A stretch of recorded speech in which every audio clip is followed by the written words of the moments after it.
Hey, good afternoon, everyone. Okay, welcome to the channel, Mathematics of Today's Generation. Okay, if you are new here in my channel, please don't forget to like, share, and subscribe.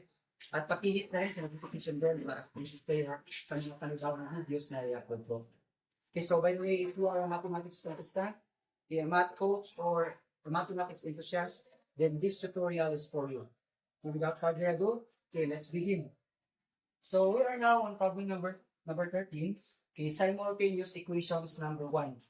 Okay, if A, B, C, and D are real numbers such that B plus C plus D over A is equal to A plus C plus D over A is equal to A plus B plus D all over C is equal to A plus B plus C all over D is equal to R, then find the value of R. Okay. By the way, this problem is taken from the previous Singapore Mathematical Olympiad, and we're going to solve this in a very easy and systematic manner. So, by the way, there are so many ways to solve this problem, but in my own strategy, based on my experience, I will solve this problem in this manner. Okay, for a solution, each of these expressions must be equated to R. So we now have B plus C plus B over A is equal to R. Then we have A plus C plus D all over B is equal to R. Then A plus B plus D all over C is equal to R. And lastly, we have A plus B plus C all over B is equal to R.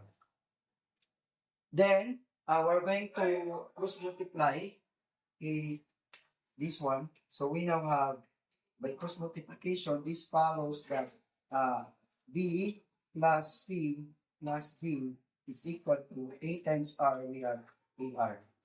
And here, we have A plus C plus D is equal to BR. Then, from here, we have A plus B plus D is equal to CR. And lastly, we have A plus B plus C is equal to BR. A. Then, from here, we're going to add both sides of the equation by A so that we can have A plus B plus C plus D. So, adding A, we have A plus B plus C plus D is equal to AR plus A. Then, the right-hand side of the equation can be factored out as A times R plus 1.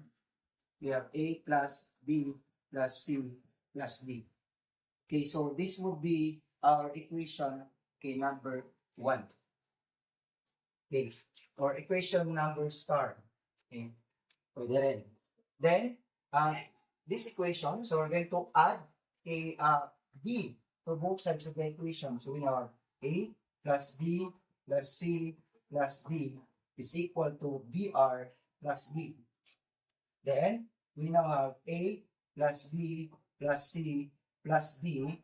Then the right-hand side can be factored out as B times R plus 1. Okay, going here, so we now have adding C to both sides of the equation. We now have A plus B plus C plus D is equal to CR plus C. Then, we now have A plus B plus C plus D is equal to C times R plus 1. And lastly, we have here adding D to both sides of the equation. We have A plus B plus C plus D is equal to BR plus D. Then, A plus B plus C plus D is equal to, so factoring this out, we have D times R plus 1. Okay, so this is our second equation, so second star. Then this would be our third equation, so we have third star. And this would be our fourth equation, so we now have fourth star. Okay, so next is we're going to add all of these equations. So adding that equations, okay, adding all equations, we get a this one plus this one plus this one plus this one is equal to a 4 times a plus b plus c plus d. Okay, is equal to, so we have a times r plus 1 plus b times r plus 1 plus c times r plus 1 plus d times r plus 1. So it has a common factor which is r plus 1. So we are going to factor out immediately. So therefore we now have a plus b plus c plus d times r plus 1.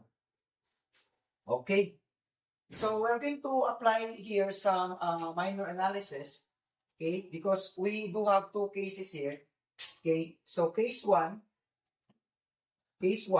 we have if a plus b plus c plus d is equal to 0. Okay, if this is equal to 0, then we are forced to say, that r plus 1 is equal to 0. And this follows that r is equal to negative 1. Okay, by applying the addition property of equality or subtraction property of equality. Then case 2, okay, if a plus b plus c plus d is not equal to 0, then we can divide both sides of the equation because division of non-zero number would result a positive 1 value. So then, dividing both sides of the equation by a plus b plus c plus d, so the remaining would be 4 is equal to r plus 1 because this would be eliminated. Okay, because dividing a number by itself equals 1 except dividing by 0. Then by applying the subtraction property of equality, we now have 4 minus 1 is equal to r plus 1 minus 1, and 1 minus 1 is equal to 0. So therefore, r is equal to positive 3. Now, collecting all the possible values of r that we have found, we can say that r, therefore r, okay, has values,